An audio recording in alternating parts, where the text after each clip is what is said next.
going to be absolutely fascinating to hear what she has to say. Not so much me interviewing. I think I'm just going to hand over to Susan, and you know, let her carry on. She has. I'm not quite sure how long you've been our honorary vice president, but it's a good number of years now. Anyway, so it's sorry, honorary president. Did I say vice president? Honorary president.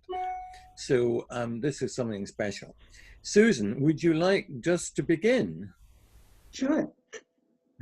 Quite great. Well, just carry on. Well, first of all, I'd just like to say thank you to you, John, to Callum, to the whole team of the ESO to have invited me to do this. It's a little bit like being back home, especially as it's snowing. And it's just a lovely feeling. So please ask any questions, which I'll try and answer, as John has said. And John, you can maybe just point me in the right direction from time to time when you know what you want to talk about.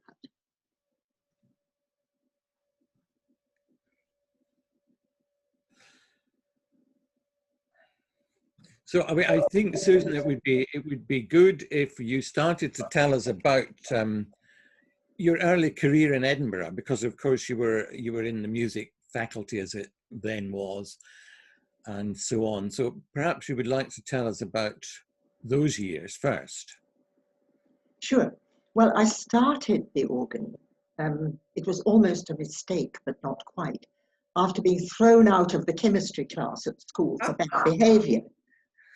That led to my telling my headmistress at school that I wanted to learn the organ. I played the harmonium on every morning for school prayers, but the organ, rather than Greek. She was suggesting that I should learn Greek instead of chemistry. This led to a meeting with the redoubtable Dr. Head of Mary's Cathedral, who was very kind, and after a pretty disastrous audition, said he would teach me. And so my real sort of career, as it were, in organ started there. And that led to, after my A-level, going to the Faculty of Music. And that was 3 rather difficult years, I would say, because first of all, my parents thought I should be doing something much more intellectual, if that's the right word. And secondly, there was a sort of lack of harmony, quite obvious and evident, between Dr. Head and the faculty staff. So I was in the middle of all this, and I sometimes say it was thanks to God and Dr. Hans Gahl and my piano teacher that I was able to weather it all, carry off a prize here and there, and get to the end of the 3 years on a positive note. After that, it was London for a year with Martindale Sidwell and James Gibb as a piano teacher. He was super.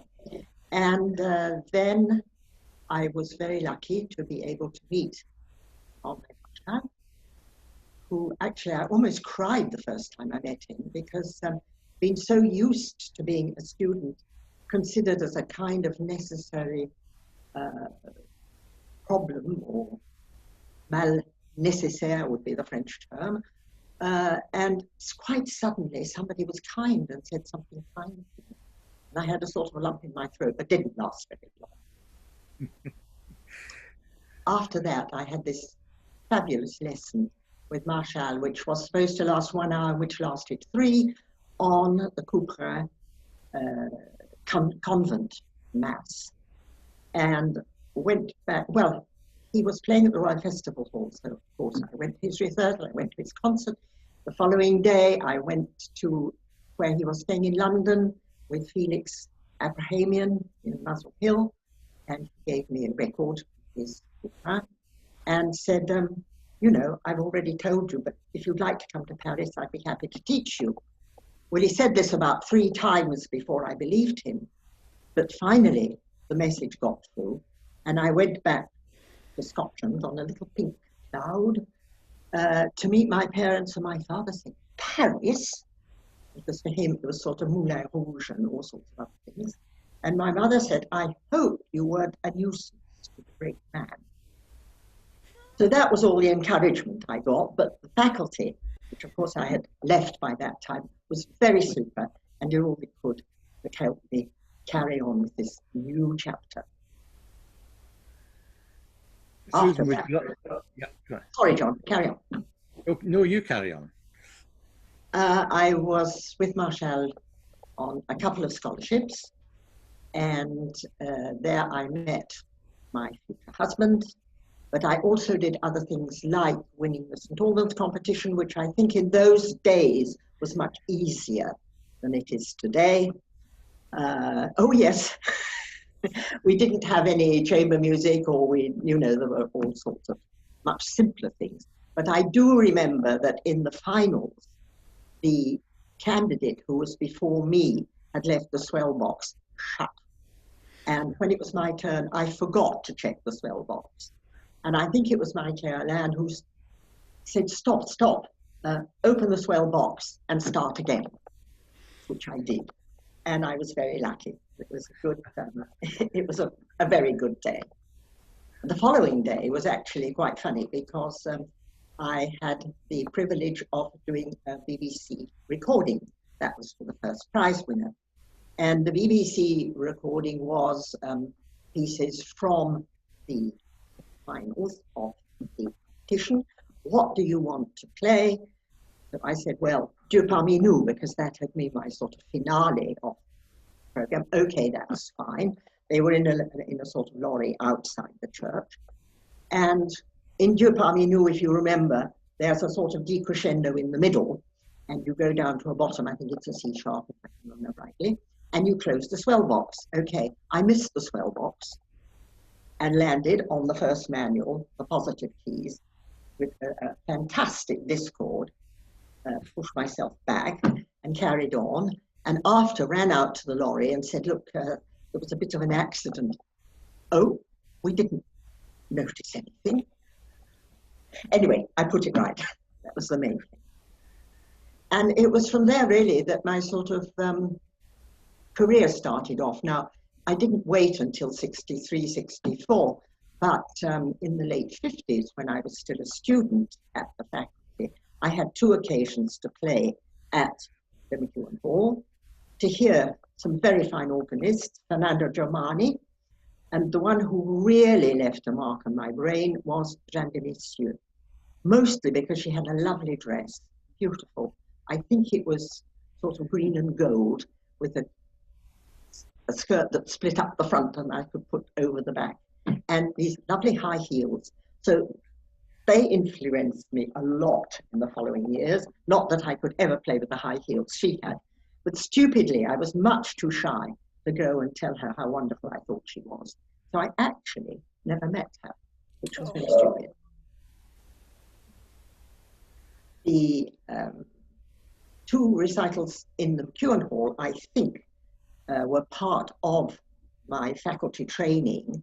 One would be probably either the competition for, now what you call it, interpretation in the faculty. There was a competition for playing whatever it was, violin, piano, and so on, which I was lucky enough to win. And then there was another one, which was probably part, I think, of my final exams. There was a later one, which I will never forget, which was after having 1 scholarship, I could sit for another one. And I had a program to play at the McEwan Hall, and the faculty professors were there, of course. And amongst the pieces on the program, there was the Rega, I think it's Toccata, D minor, D major. And I was beginning to play a lot from memory by that time. So I thought, well, I'll play this from memory. This would be quite a good idea. However, the bad idea was that it was just 2 days before I was playing the actual program. And the fantasy was great because I played it a lot. But the fugue I sort of finished the night before, and it wasn't quite all it should be. Anyway, I got to the middle and got lost, and then got back to where I should be again. And at the end, I had to go over to the Reed School and have an interview.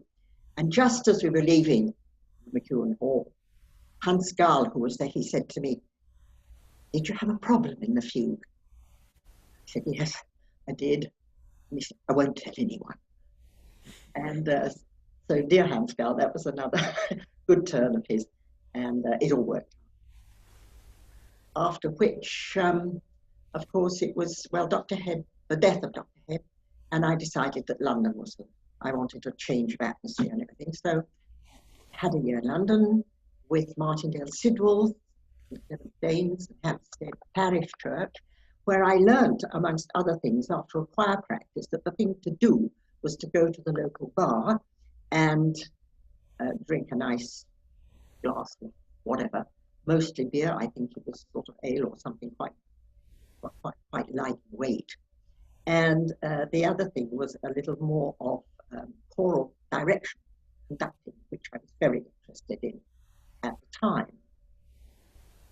James Gibb was my piano teacher. He was a godsend because he got down to the problem of technique, which dear Ramsey Geeky never really had. And I think I made a lot of progress because of that. After which, then I had the chance to meet Marshall, which I already spoke about, and finally the faculty helped me again to get a scholarship, which meant I could go to France. And it was there that my godmother was a terrific help. She said, "Oh no, I know places in France you can go to in Paris." And she found student residence for women diploma holding students, where I met the person who was to be my future sister-in-law, and perhaps even more important, her brother, who became my husband. And when I said to Marshall, "I'm going to get married," I thought he would be actually quite pleased, and he looked a bit cross. And he said, "I hope you know what you're undertaking." He said, "You're okay, you're fitting into France very nicely and so on, but you will always have all the French organists, even if they're not better than you are, in front of you, and so on and so on, and you'll have to learn to take a back place and not complain about it," which was very good advice. And I was organist at St. George's English Church at the time, so I said, "Well, I've got that. I've got one or two recitals in the UK or in Scotland, or actually one or two in Switzerland, oddly enough." So I said, "I don't think I'm going to get in anybody's way." "Okay," he said, "that's fine. Tell me how I can help you." And so it worked out. I was very lucky. So perhaps you could move on and say perhaps you could move on and say something about what you've done in Les Invalides over the years and how things have changed, and what you have to do on a Sunday, and because your liturgical experience is very different from what most of us do. So if you could maybe tell us something about Les Invalides. Les Invalides is perhaps not a typical example of large French churches, which nowadays, in any way, have a choir, and almost always a choir organ, and a choir master, and a choir organist. So it's quite organized. That doesn't mean that the singing was always terribly good, but it has improved quite a lot. Charlie is finding this funny, but it's true.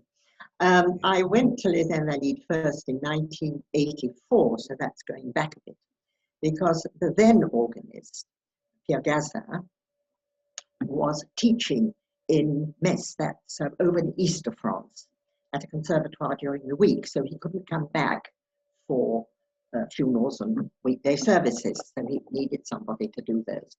And so he asked me if I would. I said, yes, see, not having really the faintest idea what this would involve, but anyway. He gave me most of the time the Saturday evening mass, because there were 3 masses in those days, Saturday evening, and then 2 on Sunday morning. The Saturday evening Mass, from a musical point of view, was something I never ever heard in Scotland or even in England. There was a cantor who was an elderly man who was supposed to lead the singing, okay? And his idea of leading the singing, which the congregation was then supposed to sort of join in and participate in, was quite special. He would sing very loudly from in front of the altar down in the sanctuary. And when he thought the congregation had got the message and were beginning to sing, he would stop. So, of course, the congregation, completely floored, would stop as well. And it was some time before I realized that I was not supposed to stop and that I should continue and wait for the next installment. Well, on weekdays, I was much more fortunate because there was the choirmaster of St. Clotilde, which is a neighboring church and which you will all know was César Franck's church and also Choirmaster's church.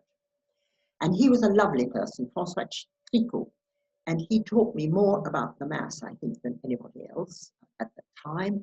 He was kind, he was a musician, he was patient, he was just a lovely person.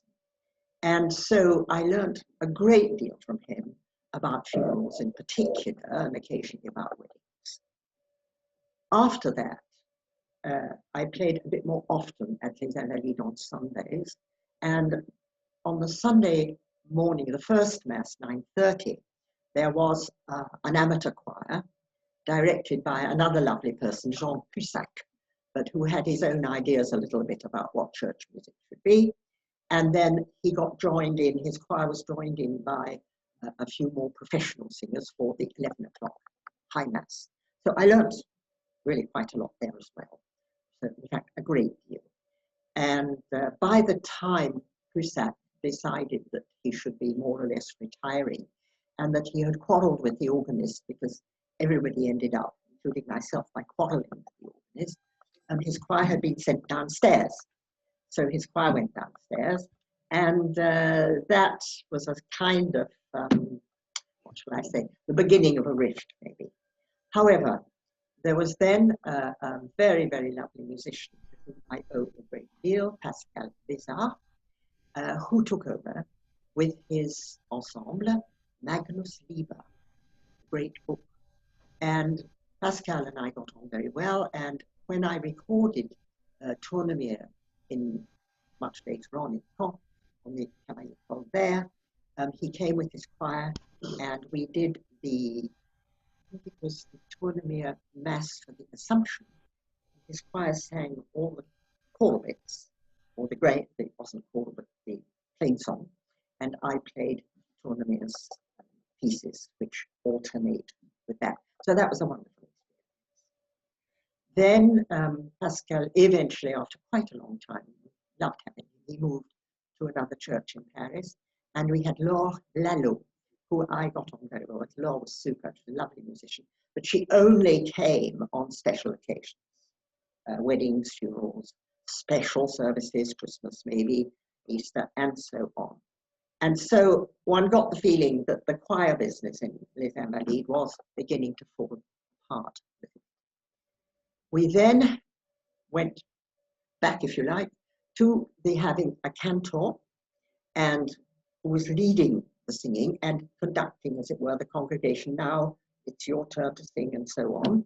And she was Florence Leclerc de Hautecloque. You may have heard the name or not. He was one of the famous generals of the Second World War. And Florence, she had a lovely voice. We got on very well. And she would, I had a fax machine in those days, and she would send her suggestions for the Sunday Mass by fax, and they would roll off into my studio downstairs. Then after that, that more or less continued the system of having a cantor and only a choir, an imported choir for big occasions. And that, I would say, is probably more or less the system today, except that the cantors or chantres that we have are very professional and generally extremely good, pleasant, and nice to work with.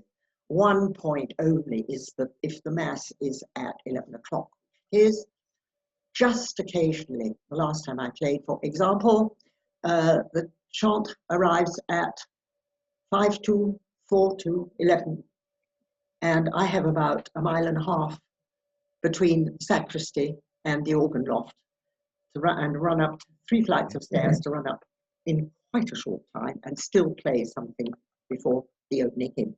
Anyway, that's rare. Normally, everything works beautifully. It's possibly worth just putting in at this point that you kindly invited the university singers twice to sing Yes. at the Mass. So we went to 2018 was the last time, and then some years before. So we had some experience of this. It's miles from the organ console to the other end of the church, absolutely miles. But we had a lovely time, and it was we enjoyed it very much. Well, we loved having you, and each time seems to be even better than the last. And tell us about the organ in Les Invalides, which I think had some work done on it. Yes, the organ, of course, originally it was an Alexandre Thierry in 16, I think it began in 1679 and was finished sometime in the 80s. What is important to know, I think, is that Les Invalides was a foundation for wounded soldiers. There's an equivalent place in London, I think it's the Chelsea Hospital. And it was not funded by Napoleon. Most people think it's Napoleon's absolute nonsense. It was Louis XIV who was waging war all over the place and had lots of wounded soldiers to be looked after. And so he had the idea of having the Invalides constructed, and he there was a religious community who looked after the pensioners and those who needed medical care. The organ was Alexandre Thierry, as I said, and it was actually looked after quite a long time by members of the family Clicquot. Now, Clicquot was the other great #1 organ builder, Clicquot and Thierry. But we know more about Clicquot because after a period of organ building, Clicquot was into the champagne business. Today we know what Veuve Clicquot means. And Thierry was not. So the name of Clicquot has come down through the centuries. You go into your supermarket, you'll probably see a Clicquot bottle somewhere around. So that's that. The other thing, of course, that happened was that the French Revolution started, 1789, got in the way of quite a lot of things. But because Les Invalides was a kind of social institution, it did not get wrecked or attacked or anything as many other the churches did. There are stories of Parisian organists leaping up to their organ lofts and playing the Marseillaise very loudly when they thought that revolutionary troops were in the street just below. Didn't have to do anything like that in Les Invalides, but the church, of course, was closed and the organ was closed. One or two odd things happened, in particularly just down the road, there was a gunpowder factory, and the gunpowder factory blew up. And that damaged the whole building quite a lot and shook the organ absolutely right down to its little toes. And so it was closed and not really back in any kind of order again until the early 1980s. And then followed, what shall I say, 50 years roughly, 45, 50 years, when the organ was, poor thing, trying to sort of do its best and not succeeding very well. There was a fire at one stage at a funeral of some general. And finally, about 1845, 46, the Army Museum decided that really something had to be done, sent out what you call appel d'offres. They sent out plead for offers of ideas of what to do with it. And one was Cavalier Coll, which was considered to be too expensive, not enough stops. And there was another one. And then finally, the one who'd been sort of tinkering with sellotape and drawing pins, well, the equivalent in those days, trying to keep the thing together. And he had more stops for less money. So the museum thought this was great. So he was appointed to refurbish the organ. He changed it, of course, from the classical Thierry setup to rather, I was going to say second rate, that's not very kind, but it was about that, sort of romantic organ. And so, of course, the Thierry, well, we still have a little pipe work of Thierry, but very, very little. And that would have been, I think, it was a kind of second-rate romantic organ. It would have been all right, except that it never worked. There were endless problems of all sorts. And each time the organ builder who was supposed to be looking after it came in and tried to do something, didn't really get it right. And this went on for the best part of 100 years. Oh, they even asked an English organ builder, whose name I've forgotten, who I think tried to make a new console or something, and didn't work either. And it got really basically, I was going to say worse and worse, until Bernard Gavotti took a hand in the 1940s, the early 1940s. Why he wasn't called up, I've never really quite discovered, but he wasn't. In the middle of the war. And he managed with his address book, because he was the Clarendon music critic of the big daily, the equivalent of the Times really, the big daily newspaper, the Figaro. And he had a super address book, and he had a lot of the gift of, well, my uncle used to call it of the gab. Anyway, he could talk and persuade people to do all sorts of things, including giving money for a rebuild of the Invalides organ. And that started 10 years or so later, and was finished, I think, in 1957. It started in 1950. I can't tell you exactly, probably around 1950. And that was a total rebuild by Boucher de Bière, a very, very good French organ builder from the west of France.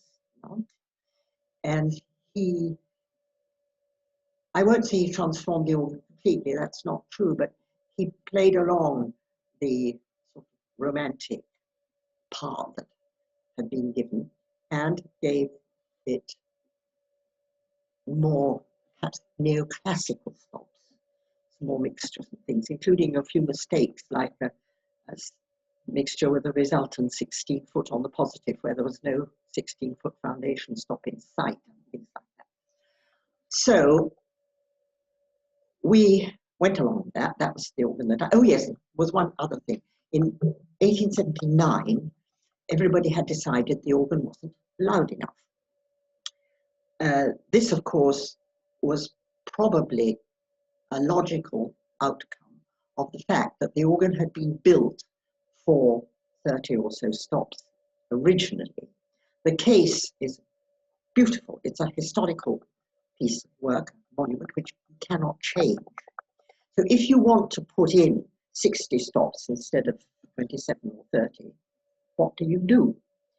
You make the dimensions of the pipes smaller, narrower, and stick them in as close together as possible on the soundboards, and there you are.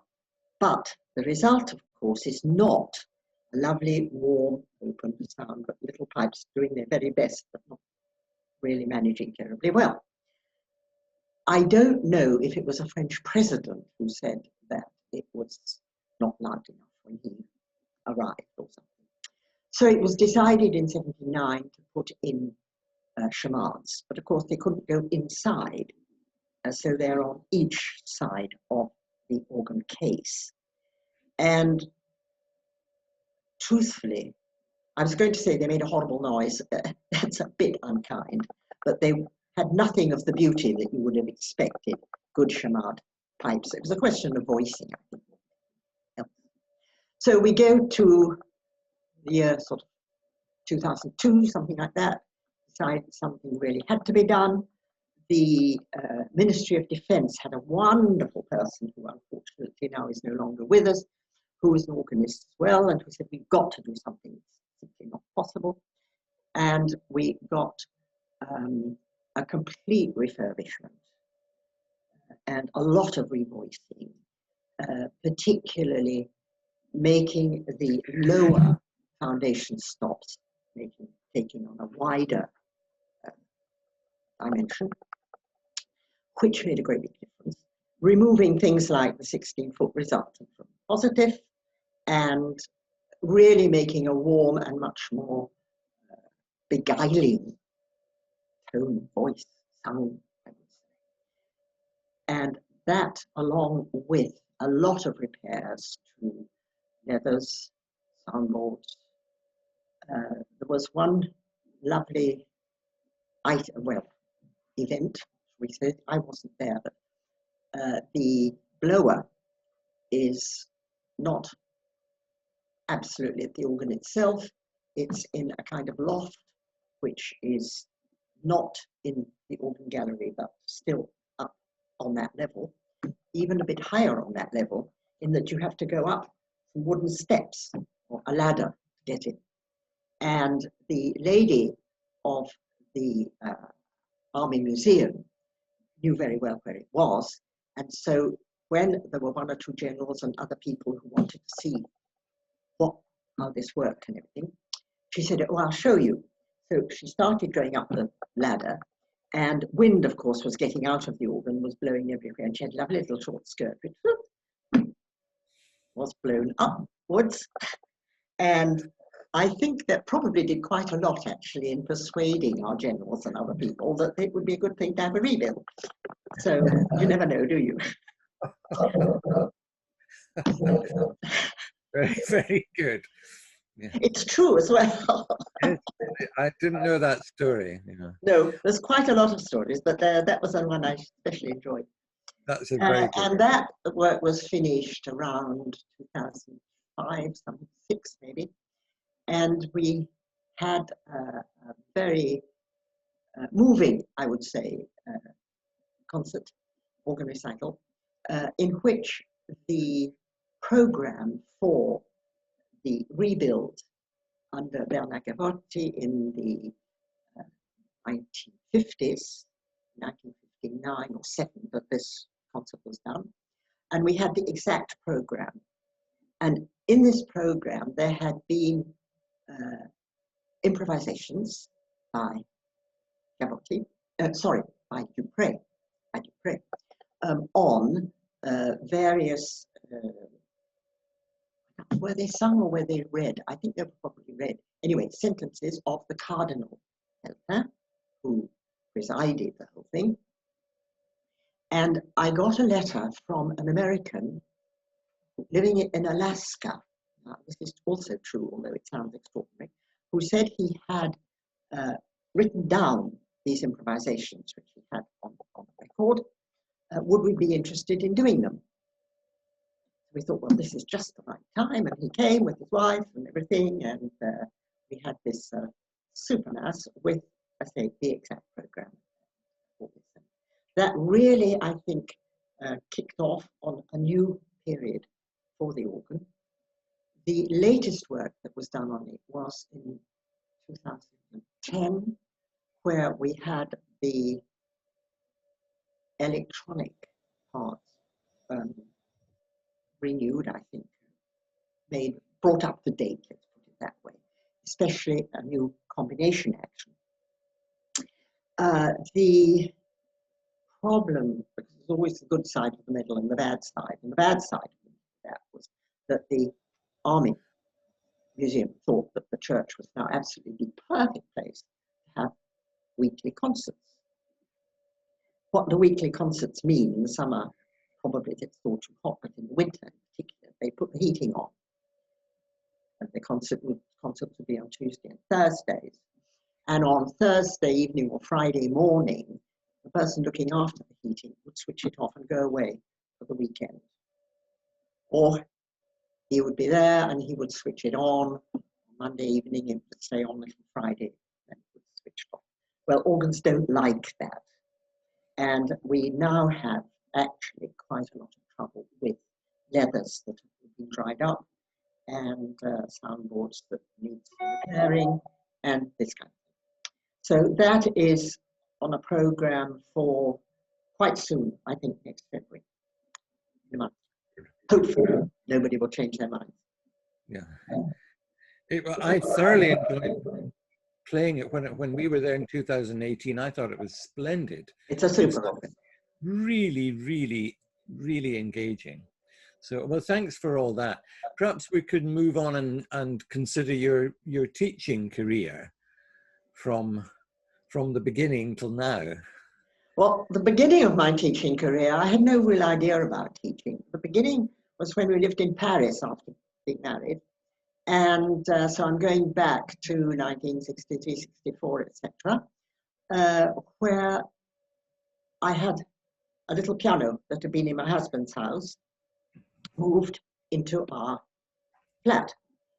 And I suppose neighbors heard the piano or something. I don't really know how it happened. But they had suddenly the idea that their children, little girls in particular, would like to make the most of this and come and have piano lessons. Okay, I did enough piano lessons to know approximately what they needed to do, and only discovered, of course, that the piano had less temptation for the little youngsters than possibly for the parents. And I always remember one wee girl coming in one day saying, "Oh, it's just wonderful. I can't practice because my parents have turned the piano towards the wall." Okay. Anyway, that was, shall we say, the beginning. What happened after that was that I was at St. George's Anglican Church, where there was a desperate state of the organ, which had lost most of its pipes during the Second World War. However, we were terribly fortunate in having a wonderful donor who enabled us to rebuild the organ. And Marie-Claire Alain was looking for organs for her American students in particular, but also German, sometimes English, to practice. So I thought, I was still very interested in choir conducting, and I thought, well, this is great. See, they can come and practice for nothing, but they'll have to come and sing in the choir on Sundays. So actually, I had really rather a good choir, and one of these young organists who were all very brilliant could play the accompaniments and so on, and I could conduct it. And we even went to various churches in Paris and sang. In those days, I mean, I'm talking about 1980s, something like that, early 1980s, I think. The singing was in the church is not as good as it is today. It has made a lot of progress over the last 20, 30 years. However, this created a link between Marie-Claire and myself that I had on 2 occasions, 3 occasions maybe, being sent to play Joyland's Trois Danses to her because Marshall didn't play them. And he said, go and see Marie-Claire, she knows far more about them than I do, so I did. Because he was very friendly and had close ties with the Alain family, because Father Alain, Albert, had played at Marshall's wedding, because Marshall's wife came from Maison Lafitte, which is quite close to here, and he was organist there. And then after that, there was the fact that Marie-Claire had been on the jury of my St. Albans competition. So it was quite a nice thing to have in your CV. She then thought, well, my students are having such a great time in Susan's church and her organ and all this, that, you know, let's see if we can do something about this. And when in 1970, with my husband, my son, my daughter, a Labrador, piano and an organ, we decided it was time to leave Paris. My husband found this wonderful old house which was falling apart, and we moved in. And Marie-Claire, of course, this is very near Saint-Germain-en-Laye, which was a sort of high place of the Alain family. And then we got to know each other much better. And one day she said, "Can I come and see you?" And I said, "Yes, of course, Marie-Claire." And she came along and said, I've just been appointed as professor in Rueil-Malmaison, which is not far from here. It's between here and Paris, if you like. And I still have a lot of tours and things abroad, and I need somebody to stand in, especially for my English-speaking students, because she had many students who didn't speak any French at all. Would you like to help me? I said, yes, extraordinary. Still having very little idea about actually teaching them. So that was something that was really the kickoff, I think. She was great about throwing people in at the deep end. It's one of her things. I also called her my fairy godmother because there were so many things I owe to her. And she said, well, the director will be happy to see you on such a day. So I went along. It was Jacques Teddy, who later became organist of St. Field. And he interviewed me. And I said, I have no real idea what I should be saying. But I say, God and Saint Cecilia perhaps took a hand in that. And when he said, how long would you think you should give a beginner a lesson? 20 minutes, 9 minutes. And it seemed to be exactly the reply he was looking for. Okay. So it started like that with actually my own little class, if you call it a class, which had about half a dozen students, which were not advanced enough to be in my class, really sort of postgraduate class. I had some lovely people. I had one, we called him the Père Richard. And one day he was 60-something, and he was probably should be doing other things than learning the organ, but he loved it. And so we trotted along with pieces that were his capacity, shall we say. And we were doing the E minor prelude of the 8-4 preludes and fugues. And one day he came along, oh, I'd been working on this, you see, so he sat down and played it, and all went very well. Till about the last 6 bars, suddenly, I don't know what happened. And then he came, he finished on an E minor chord. And I said, yes, Monsieur Richard, what was that? Oh, he said, I didn't really like Bach's ending, so I thought I'd do another one. So I said, okay, well, you can have them both, but you must have Bach's ending as well. Anyway, there were various sort of things like that. And after that, we got, thanks to Teddy, a beautiful new conservatoire. And the beautiful new conservatoire had an auditorium, it had a 3-handed organ, which is all that is still there today. And of course, much of my class teaching had been at the church of Saint-Germain when you needed a 3-manual organ, and there they only had a 2-manual, which was not really one of the world's biggest successes. And so there was much more teaching done there, and also more recitals for the students. And petit à petit, gradually, I was able to have some more advanced students, or they advanced better. And it ended up by having almost sort of not quite 2 parallel classes, but almost. And then in the middle 90s, my chair moved to Paris, to the Paris Conservatoire, not the National Regional, no, sorry, the National Conservatoire, but the National Regional Conservatoire, which is the level just below, and left me with holding the baby. The baby was pretty heavy, so we did that, and I had one of my early students, Veronique again, who is making a lovely career now, to take on the smaller ones.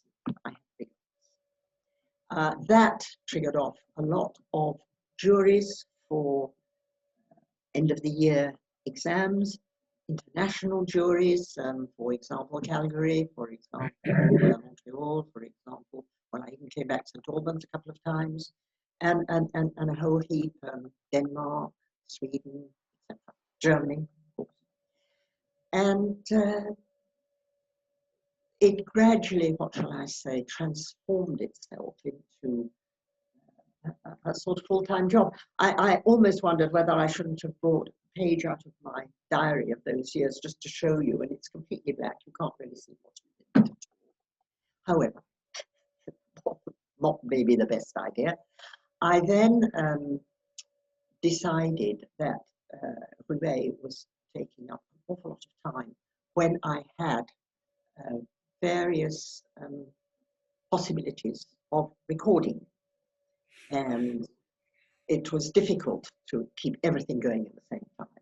And as I sometimes say to my students, you know, if you're young and healthy and strong and you really want to, there's no limit to how much you can undertake, but there will be always a limit to how much you can really succeed well in, and something you don't want to forget.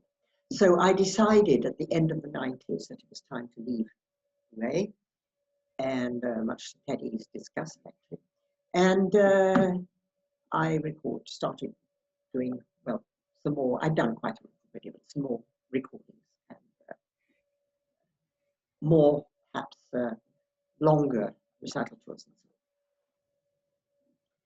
What is absolutely wonderful is I think, seeing one's students succeed in what they've undertaken. I know that some teachers get very sort of upset if they think their students are doing better than they did, or are going to sort of, well, Dupre was like that with Vinicius, and that they're beginning to sort of, you know, overshadow them. I've never felt it that way, because I think it's so wonderful to see a student that you've coached and coached, suddenly he's got his first prize, or he's got this job, or he's got this, or he's got that, and he comes back to it. And it's like a very widespread and rather sort of, sometimes not, but family.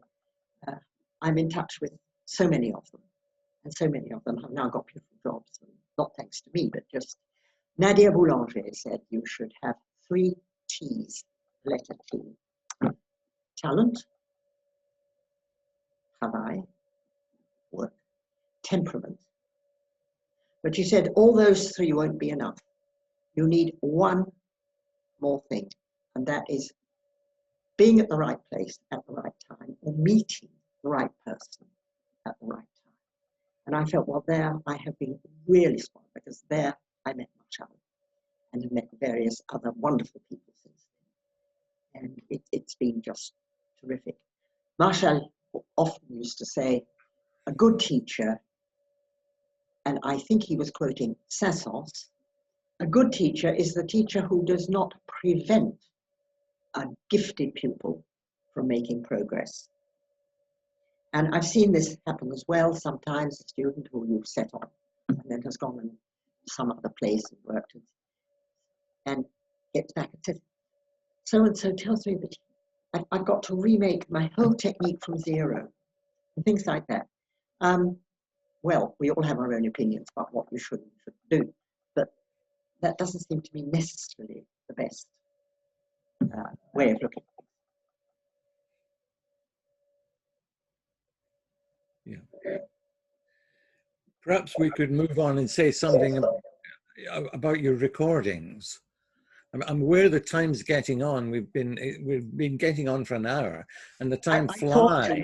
I talk too much. No, John. no. You can go on for another couple of hours if you like, but I'm just aware that the time is going on. Yes. So, I mean, you've done quite a bit of recording. I've done quite a bit of recording. I have not done heaps and heaps of records, like, for example, Marie-Claire and some other people who have done enormous amount of recording. But there's been one thing which I think I wouldn't say it was an accident, but the first commercial recording I ever did was for Erato, the firm Erato, who was at the time doing an encyclopedia of the organ and wanted somebody who would play early English music. Didn't know an awful lot about early English music. There's a story about that if we've got time, which I'll tell you later. But I was able to go to that lovely historical organ in Framlingham in East Anglia. And I had a great time there. And I think that gave me a little bit of the taste of trying to find always an organ that would correspond to the repertoire that I was going to record. There were one or two cases where somebody said, oh, in Germany in particular, we do want you to record this and that, and here's an organ. Well, very beginning of a career, you sort of hesitate to say, well, maybe not, no. And so you say yes. So I've been very fortunate. My sort of main things have been, well, I'm not somebody who's faithful to one composer. This is not the same as my domestic life, by the way, but I'm not faithful. Some people live their life with Bach or other people. I went from, but obviously Bach is the mainstream and will always be, but from Vierne to maybe afterwards Messiaen. Having said to Marshall that my first lesson in France, we were talking about repertoire, and he was talking about contemporary repertoire, and I said, well, anything you like, Maître, but not Messiaen, because I don't really like it. And he said, oh, that doesn't matter. We'll play Jean Alain. So we played Jean Alain. And about a year later, I found through one of his pupils, Georges Robert, the key to open, as it were, the magic garden. And after that, I became very, very Messiaen. So Messiaen. After that, maybe it was Tournemire, thanks probably to my choirmaster at Les Invalides, Pascal Bézard, and was able to record that on wonderful Cavalier Code in Caen. The Vierne was also my first encounter with Cavalier Code's latest final masterpiece at Saint-Ouen in Rouen, where I did rather over half the pièce de fantaisie, fantasy pieces, and the so that was really Vierne, and there was a kind of homage to Marshall, I think it was really more than anything else. A program through the centuries, which is actually not through the centuries, but just at the turn of the century, I should say, sort of the late 1880s, 1830s, 1850s, to the early 1900s. And that was in Auxerre Cathedral, which is not, you wouldn't think the sort of organ really very good for that, but it was in the sense that it was an organ hesitating between a kind of romantic, symphonic idea and some sort of newer, more neo-Baroque ideas. So that worked very well. Then it was the turn of César Franck, which having emerged from a very exhausting and full schedule at Rueil-Malmaison, happened in the early 200s, it was 200 and 203, and there it was absolute luxury paradise. I had 3 organs, one Santa Maria del Coro in the north of Spain, San Sebastian, which is almost a replica, not quite, but almost a replica of Saint Clotilde. And then for the Compia Symphonique and one or two other big pieces, Saint-Sulpice. And finally for the pieces on the, no, sorry, not the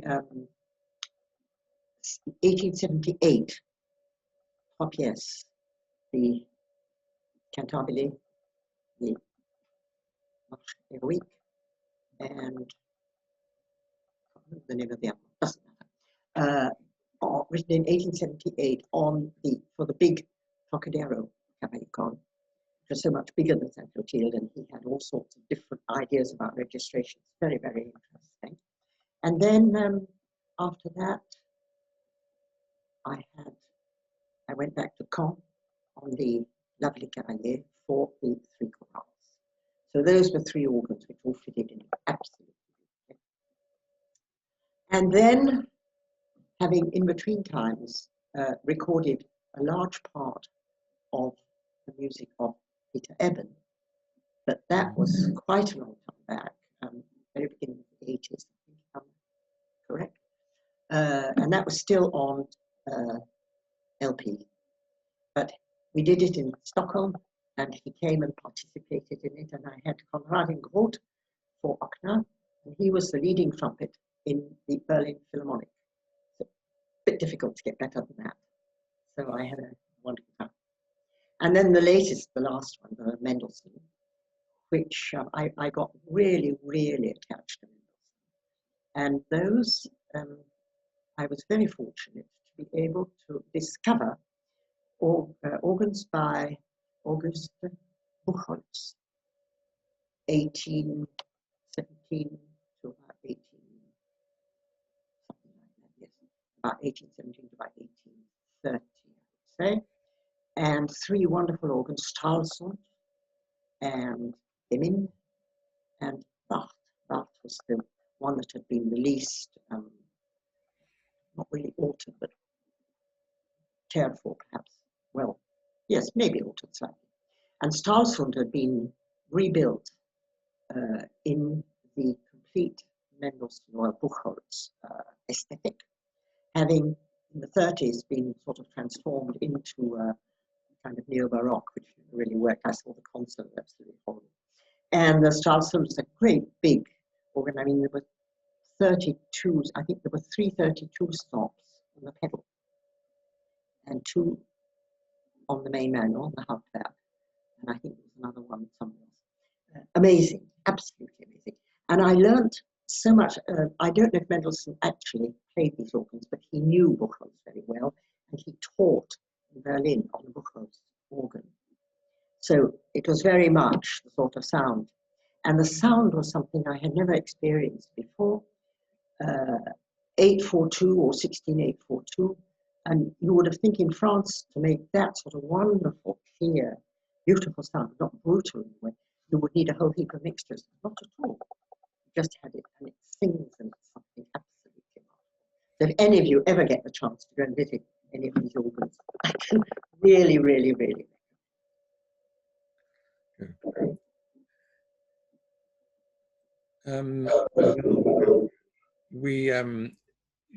You know so many famous organists. I mean, we always admire from here how many wonderful organists there are, and that always have been in France. Are there any that you would particularly, and you can't go through them all because there's so many, are there any present day organists that you would particularly want to mention? That you yes, I think so. I think there would be. I was just going to say that the advantage of being an octogenarian, is that the right word, is that, of course, I had the chance to meet organists of various generations. The highlights of today, really the younger ones, I would say one is probably David Casson, who is at the Protestant church, the Oratoire du Louvre, along with Sarah Kim, who's another, she's not French originally, but she's another very super organist. And she has 2 children. One is called Aristide, and the other is called Mendelssohn. I think you can hardly do better than that. I've known of the generations just before, the youngest ones. I mean, I knew Langlais, I suppose, very well. Pierre Casmaille, Olivier Piron, Michel Chapuis, then Robillard, Louis Robillard, good friend, Philippe Lefebvre, Marie-Louise Langlais, and so on and so on. Today, I think we've got David Casson, Véronique Lebienne, who was a friend of mine, who is from Brittany, and very attached, very, very British, super wonderful person.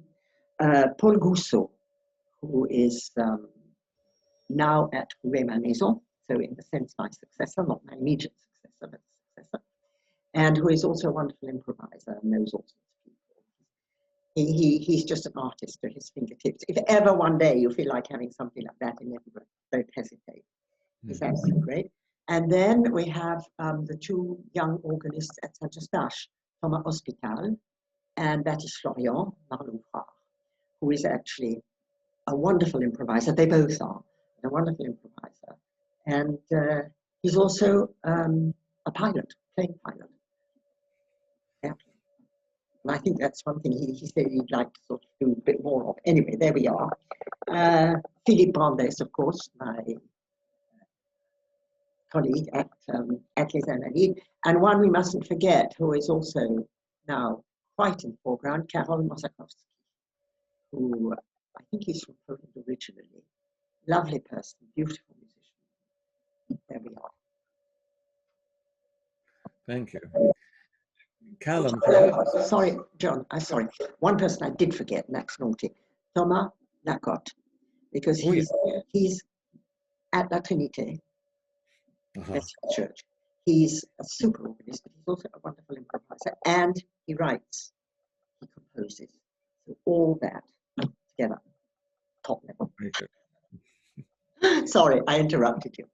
No, I was just going to say, perhaps the time has come to ask if there are a couple of questions that people would like to ask. Callum is going to administer this, I think. Is that right? Yes, that's fine. If anyone's got a question and are able to use the chat, then that's great. Otherwise, raise your hand and I'll try and find you. Moving between 3 screens here. Anyone got any questions? I would like to say that it was nice hearing you mention Peter Eben's Ochna. I think it's a wonderful piece. I've performed it many times, not recently, but absolutely love it. I always get afraid that the organ's going to break at the end of the 3rd movement, though. When you have to do that, the mashing of the manuals at the end. It's. Yeah, I love that. I love that end. We had a lot of fun with it. Yeah, I think. I do remember playing it on one organ, and I think it's ciphered, but only briefly, and then it stopped. It was a very tense moment. Does anyone have any questions or remarks or anything like that? Everyone's in. John's got his hand up. Which John? John Riley. John Riley. I'll have to find you. Right. You're on mute. If you can unmute yourself, John, you can. There you go. It's just a follow-on from the what John asked. You mentioned which of the particular performers you would identify as particularly worth listening to and really promising the future. In terms of composers, which is there any names that you particularly think are producing interesting music and interesting trends in the organ world at the moment? That's a very big question, actually. Yes. I mentioned Thomas Lacotte, and I think he is probably certainly one of them. It's quite interesting because there is a difference. I think I was talking to a couple of my colleagues about this. There is a difference in improvisation between those who compose and those who don't. And Thomas, well, he does both. And I think that he is one of the leading ones.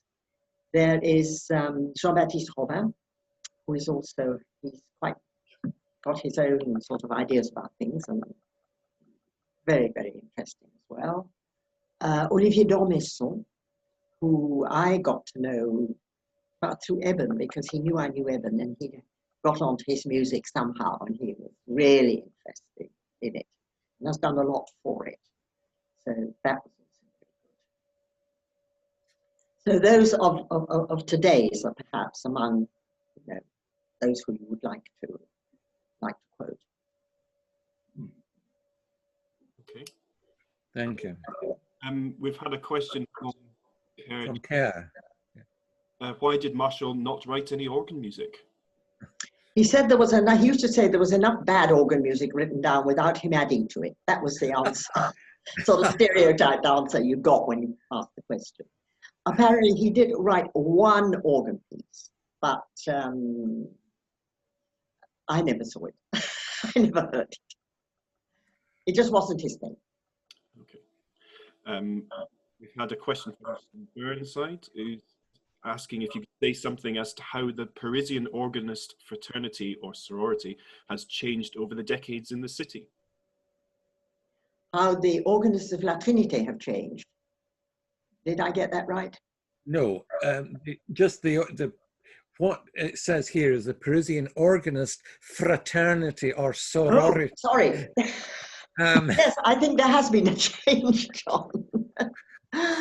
There was a time, not all that long ago, where organists seemed to be at each other's throats a great deal of the time. Now, I'm talking about possibly quite a bit before I actually came to France, but there were squabbles and rixes and spats between people like Fauré and Gigoux and Vierne even, although he wasn't specially, well, Tournemire, of course. If you read the Tournemire memoirs, the things he says about some of his colleagues are absolutely incredible. And there was that time, which is, what are we talking about, the 1930s maybe, something like that, where they seemed to take a sort of special delight in saying horrible things about each other. That, I think, gradually calmed down until we came to the period of the 1960s, it would be, I think, and the Battle of the Organs, as it was called, where people like Michel Chapuis, who was at Saint-Severin, you may have heard the name, who was a tremendous specialist in early music, French music in particular, but also in early organs, and was, what shall I say, really occupied in removing this idea that if you could, on a French classical organ, just put a pedal board and a few mixtures, you could play Bach. Today that sounds ridiculous, but various people really believed that. And it was a time when Saint-Severin, the church of Saint-Severin in Paris, just across the river from Notre Dame, was very much, what shall I say, leading a kind of, well, I don't like the word battle, but anyway, leading a battle against this rather restricted and actually not very well informed idea. And that it was good for organists now to begin to look backwards a little bit and see what the organs of Couperin, for example, Grenier and others were really like, so that they could be more closer to the registrations and so on. I remember on arriving in France, I still think that most or many organists thought that the notes inégales, you know, da, da, da, da, da, da, was only for harpsichordists. Mm-hmm. Again, yes, you can raise your eyebrows. It sounds quite ridiculous. And Chapuis did an enormous amount then. And I remember going to various his concerts, and he invited people like Helmut Walscher to Saint-Severin for a sort of more 18th century outlook on Bach, for example, and being really actually quite scolded for doing that by one or two other musicologists who perhaps won't name, for going to these concerts and coming away with a big smile, you know, an honor, thinking that this was great. Things have sorted out a great deal, and it's now quite rare. I don't say it's inexistent, but it's quite rare to find some organists or organists say really disagreeable things about their colleagues. It can happen, but a lot has changed in that respect. That's good, yeah. Anything else? Anyone? I think there was a hand up earlier, but I can't see it now. Oh, well. Anyway, I mean, Susan, we could go on forever, but we can't expect you to talk for hours. Oh, I don't mind. Organists always talk too much. Yeah, they do. So unless there's any burning issue that someone would still like to raise, perhaps this is the time to draw the proceedings to a close. I mean, that's been just fantastic. You've covered so much in the time. and hearing these names and the places and so on has been fascinating. I should have said earlier, by the way, we do welcome today people from societies other than the Edinburgh Society that have joined us. And it's really good to see you. And I'm glad you've been able to. Again, it's something that Zoom makes possible. But the main thing is, Susan, thank you so much for all that. And it was tremendous. Well, thank you, John. I apologize for all the things I've forgotten. I had quite a lot on a piece of paper, which I haven't looked at. And some stories, but maybe I'll write the stories down. There was one story you said, I may tell you that later. I can't remember what that was. If there's a story, could you end up with a story, an amusing story? I've got a whole heap. I put them down on a piece of paper. Well, I told you about the fifth manual on the Liverpool Cathedral. Oh yeah, you told me, but you tell them, yes. Because I think I'm right that it was a fifth manual now that I Yes, that's right. Yeah. I think it was one of the first times I played La Nativité completely in the UK. And it was Liverpool Cathedral. I think it was 1963 or something like that. And I didn't have much practice time. And if any of you know Liverpool Cathedral, the organ is huge. And there are bits of it sort of here and there. It's not a very compact building. And the organist, whose name I have forgotten, was showing me this and that and explaining, all certainly very necessary. But I didn't have much practice time, and I thought, well, this is going on and on and on. When can I sort of, really start working?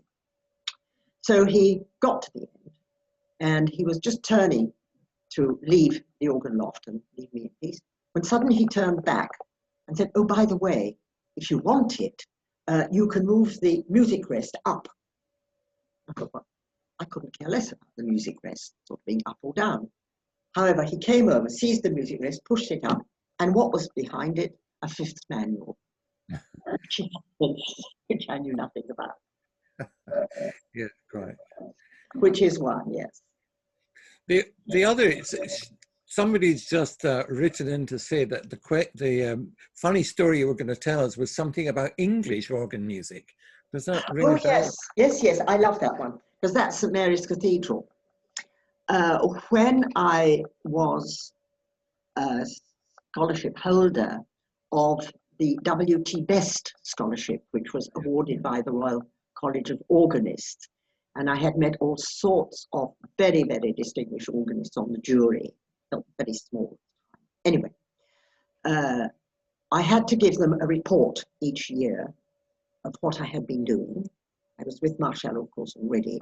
And they would then decide if it was all right and I could continue, or if I should, not have any more money, or if I should sort of modify or change my things a little bit.